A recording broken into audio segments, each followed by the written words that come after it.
Assalamu alaikum warahmatullahi wabarakatuh. Mimi naitwa Farhia Salim.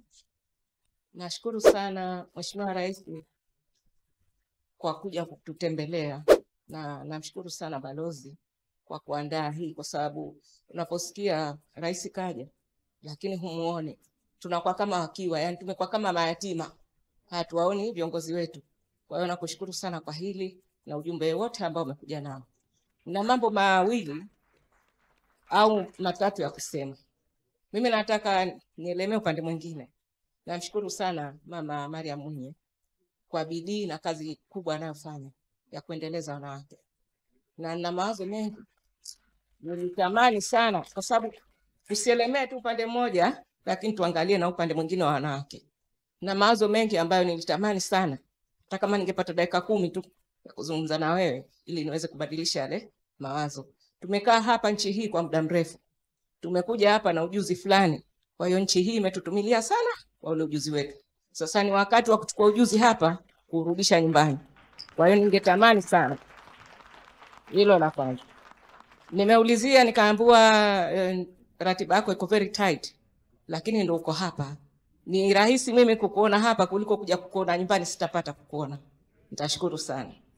Hilo la kwanza. La pili, kuhusu bank account. Tunapokuja nyumbani tunashindwa kufungua bank accounts.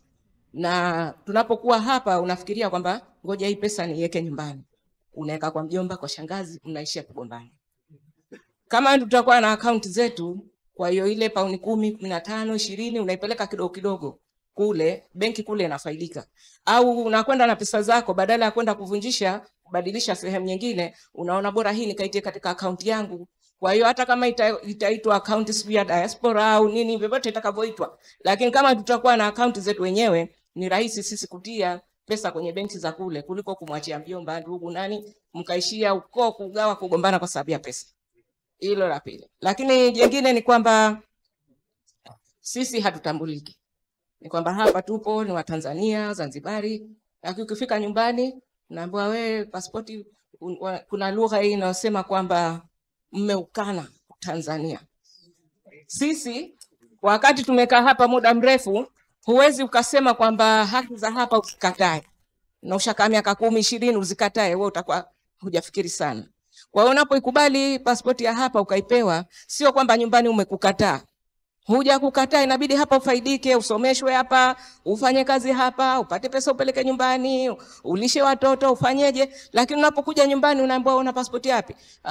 Ya UK. Wewe umeukana. Hatuja kukataa Utanzania wetu. Ni lugha tu. Ni lugha tu ya kisheria. Hiyo ni lugha ya kisheria. Kwa maana hiyo sisi hapa tuna mambo mengi mchango ambao tunaweza kutoa nyumbani, lakini unapofika nyumbani hujui muone nani, hujui uanze wapi. Ukienda ukisema mimi ngoja niende Ikulu nikajieleze, ukifika mlangoni wewe unarudi. Humuoni hata huyo kiongozi. Kwa hiyo inakuwa kidogo ni changamoto. Kwa hiyo mimi tuna mengi sana ya kuweza kuofa nyumbani, lakini tunatakiwa uwe utaratibu mzuri. Na la mwisho, kama alivyosema yeye, la mwisho, sisi ambao tuko hapa tumekuja sote ni watu wazima. Sisi tunafikiri sana nyumbani. Kila saa tunaaga hapa. Mimi naenda zangu nyumbani.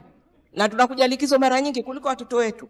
Kama hatuna mfumo mzuri, watoto hapa ndio kwao, marafiki wapo hapa, jumuiya ambao wamezizoea ziko hapa, tutakuja kuwapoteza kama hatuna mpangilio mzuri wa kuwa involve kule nyumbani. Tutapoteza hili taifa. Asante sana Mheshimiwa Rais. Kumuona niseme Mariam, maana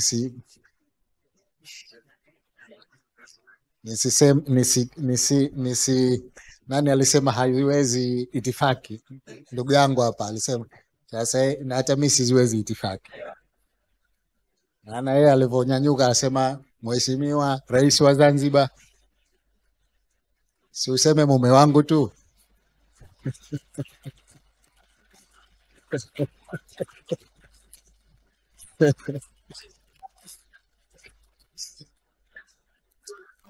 Lakini nimwambie dada yangu aliuliza, nadhani tuta squeeze in some time mkutane tukiwa hapa. Na swala la swala la uwezo wa kufungua account, nilidhani tumekuja na watu wa benki hapa, kama wapo watatoa maelezo vizuri zaidi. Ni nini hasa kikwazo katika hii masuala ya account? Labda na waziri, kama una majibu unaweza ukawaambia. Lakini kuukana Utanzania, ni sahihi ulivyosema kwamba tunaitumia kama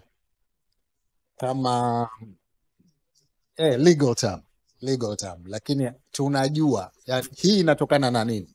Inatokana na fakti kwamba bado Tanzania hatujaruhusu uraia wa nchi mbili. Kwa hiyo kama ukichukua uraia wa nchi nyingine, maana yake automatic lazima ukane Utanzania, lakini ni neno tu, sio kwamba hutaki Utanzania. Maana bado mnakuja, watoto wenu wanakuja, mnawalea kama maadili ya Kitanzania, tunatambua hilo. Kwa hiyo tutaondoaje hii changamoto? Again, tunarudi kule kwenye hadhi maalum. Ikishapatikana hadhi maalum, maana yake na familia yako yote iko recognized, haya yote haya yataondoka.